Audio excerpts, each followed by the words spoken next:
Halo semuanya para pecinta manhwa dimanapun kalian berada, kali ini Mimin akan langsung saja melanjutkan pembahasan manhwa yang sudah sangat kalian nantikan, yaitu kisah petualangan sang pendekar termalas di dunia yang mewarisi bela diri dari master terkuat 300 tahun yang lalu. Tanpa banyak bacot lagi, pada cerita sebelumnya diakhiri dengan Wi Yonho yang menerima tantangan duel dengan sang ketua aliansi Murim. Meskipun dia sebenarnya sangat terpaksa melakukannya, tapi dengan desakan semua orang maka dirinya tak punya pilihan. Bahkan Wi Yonho akan menunjukkan seperti apa duel yang sesungguhnya. Mereka pun langsung ke area latihan, dan ini juga sebenarnya merupakan area latihan biasa yang terletak di aliansi Murim, melainkan sebuah tempat latihan rahasianya yang memungkinkan tak ada orang tak berkepentingan melihat duel petinggi seperti sang ketua aliansi Murim. Master Gonmojin mengungkapkan rasa takjubnya atas tempat pelatihan yang menakjubkan dengan diselimuti oleh bukit yang kokoh hingga orang luar memang mustahil menemukannya begitu saja. Sang ketua aliansi Murim pun menjawab jika ini adalah tempat yang tidak bisa dimasuki oleh sembarangan orang saking tertutupnya. Tapi Wi Yonho yang berjalan dengan santai malah mengatakan jika dia bisa saja masuk kalau menginginkannya. Ucapan itu tentu saja kembali membuat Master Gonmojin maupun ayah Wi Yonho menahan emosinya atas sikap kurang ajar tersebut. Sang ketua aliansi Murim tak memungkiri kadang kala ada orang yang berani menentang perintahnya saking penasarannya akan tempat ini, tapi mereka selalu berakhir dengan menjadi tontonan yang menarik. Mengesampingkan hal itu, sang ketua aliansi Murim terus saja menaruh perhatiannya pada Wi Yonho. Meskipun sikapnya sangatlah liar, tapi kemampuannya benar-benar menarik untuk dicoba. Bocah di belakangnya mampu menguasainya seni bela diri dengan baik. Di usia 20-an menunjukkan dia pasti seorang pendatang yang tak tertandingi di Jianghu, bahkan pengaruhnya pasti mampu mengguncangkan dunia di masa depan. Jika membandingkan kedua bersaudara ini, maka Wi Sanho pun sudah dikenal dengan bakat hebat yang sangat langka, tapi adiknya malah dirumorkan berada di level yang berbeda. Seharusnya kakaknya memiliki potensi menjadi teladan bagi orang lain, ditambah juga dia lulusan Akademi Aliansi Murim tersembunyi, tapi kenapa harus adiknya yang menghilang entah berantah mendapatkan kemampuan terhebat? Kemudian Wi Yonho yang cukup kesal akan Pak Tua di depannya yang terus menatapnya langsung menanyakan kenapa dia berperilaku seperti itu, bahkan tatapannya seperti ayahnya saja. Ketua aliansi pun menjawab bahwa dia merasa hal itu bukankah bagus, dan Wi Yonho dengan raut wajah yang seolah mengoloknya mengatakan jika sang ketua aliansi Murim tidak harusnya berkata seperti itu karena dia tak memahami apa yang dirasakannya saat bersama ayahnya. Seketika Sanho langsung memukul kepala adiknya karena sudah berkata seperti itu kepada ayahnya. Bahkan Wi Jeonghan yang malu meminta maaf atas ketidaksopanan putranya. Dengan alur pembicaraan seperti itu, maka sang ketua aliansi Murim yakin bahwa Wi Jeonghan pasti sangat menderita secara mental karena putra pertamanya. Beberapa saat kemudian akhirnya mereka telah sampai dan sang ketua aliansi Murim langsung membuka baju luarnya menandakan dia sudah tak sabar lagi.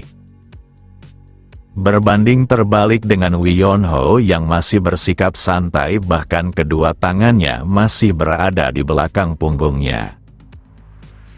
Sebelum duel itu mulai, maka Master Gonmojin yang mengetahui sedikit tentang kekuatan Wi Yonho meminta yang lainnya untuk sedikit mundur menjaga jaraknya. Wi Jeonghan yang mendengar tak mengerti kenapa Gonmojin sangat berlebihan sejak tadi, bahkan menggiring putranya untuk berduel, dan apa benar mereka harus lebih jauh dari tempat yang sekarang.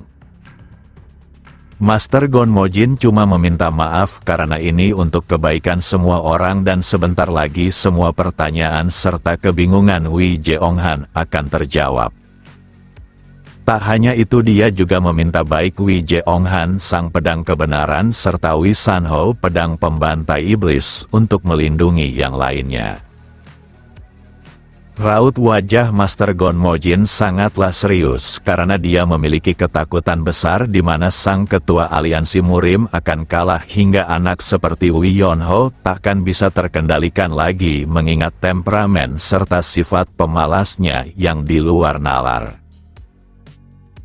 Di sisi lain, Sanha Ibu Wei Yonho mempertanyakan kepada suaminya bahwa sang ketua aliansi Murim takkan menghabisi anaknya cuma dikarenakan bersikap tak sopan dan seberapa besar pun Wei Yonho berkembang maka sangat mustahil untuk setara dengan sang ketua aliansi Murim. Wei Jeonghan meminta istrinya tidak khawatir karena ketua aliansi adalah sosok yang bijak dan dia pasti akan menahan diri dengan tidak mengeluarkan segalanya untuk melawan talenta yang baru muncul. Tapi Master Gonmojin yang mendengar itu yakin ketika sang ketua aliansi Murim berpikiran seperti itu maka bencana besar akan terjadi. Menurutnya hanya satu jawaban untuk menundukkan bocah pemalas di depannya, yaitu mengalahkannya secara total diiringi dengan kekuatan penuh. Sembari meregangkan ototnya, sang ketua aliansi Murim cukup penasaran apakah Wei Yonho pernah mempelajari bela diri peninggalan dari sang kaisar pedang mengingat Wei Yonho memperjualbelikan salinan buku rahasianya di depan aula aliansi Murim. Tanpa basa-basi Wei Yonho menjawab jika dia sendiri sudah kesulitan mencerna seni bela diri yang dimilikinya jadi dia tak membutuhkan yang lainnya dan hal itu cuma menambah kesibukannya bahkan mengganggu waktu luang istirahatnya apalagi baginya buku rahasia itu juga terlihat seperti omong kosong pasca membaca beberapa kata dalam buku. Sang ketua aliansi Murim sungguh ingin tertawa, sebab semua orang di luar sana sangat terobsesi akan buku rahasia sang kaisar pedang, tapi siapa sangka bocah di depannya malah mengabaikannya. Wei Yonho tak peduli anggapan orang-orang tapi itulah yang terjadi. Sang ketua aliansi Murim yang merupakan lambang kekuatan daratan tengah juga takkan memikirkan hal lain lagi karena hari ini dia bisa melemaskan ototnya setelah sekian lama bahkan belakangan ini dia bosan memakai kekuatannya. Tapi Wei Yonho tadi mendengar sang ketua aliansi Murim mengatakan jika banyak sekali orang yang mengharap bisa diajari olehnya jadi bagaimana bisa dia tidak melemaskan otot-ototnya. Sang ketua aliansi Murim tak memungkiri hal itu, tapi melawan anak yang terlihat akan mati dalam sekali pukul sangatlah menyedihkan dan baginya bertarung dengan hati-hati lebih sulit dibandingkan menghabisi lawannya. Di antara para pendekar yang ditemuinya terdapat juga orang-orang yang hebat menghindari pertarungan untuk menjaga harga dirinya dari kekalahan sehingga seumur hidupnya dia harus menjalani latihan sparring dengan para pemula jadi bukankah hidup seperti itu sangatlah membosankan. Maka dari itu dia sangat bersemangat mendengar seorang anak yang sangat hebat bahkan Gonmojin Master dari Sekte Gunung Hua tak dapat memilih siapa yang lebih kuat di antara mereka. Untuk sekarang sang ketua aliansi Murim akan sangat senang jika Wei Yonho mampu menangkis satu tinjunya dan itu sudah cukup untuk menghilangkan sedikit kebosanannya. Pasca mendengar itu Wei Yonho langsung menghunuskan pedangnya karena dia sudah tak ingin membuang waktu lebih banyak lagi. Aura sekitar Wei Yonho langsung berubah menunjukkan jika dia akan serius dalam pertarungan mengingat lawannya adalah ketua aliansi Murim tapi bukan berarti dia akan berbaik hati karena mengganggu ketenangan waktu istirahatnya harus terbalaskan. Sementara itu sang ketua aliansi Murim tertawa sebab suasananya langsung berubah, bahkan dia terkesan tak ada keraguan sedikit pun dari raut wajah Wi Yonho meskipun sudah mengetahui nama besar sosok yang akan dihadapinya, jadi mereka sebaiknya memulainya saja. Master Wi Yonho pernah mengatakan seberapa garangnya seorang seniman bela diri mereka sama saja sudah mati saat meremehkan lawannya, jadi dia akan memegang prinsip-prinsip tersebut. Bagi masternya, seorang seniman bela diri harus menilai kemampuan lawannya secara akurat dalam situasi apapun, dan Wi Yonho yang mulai mengeluarkan energi kinya membuat sang ketua aliansi Murim menjadi jauh lebih waspada.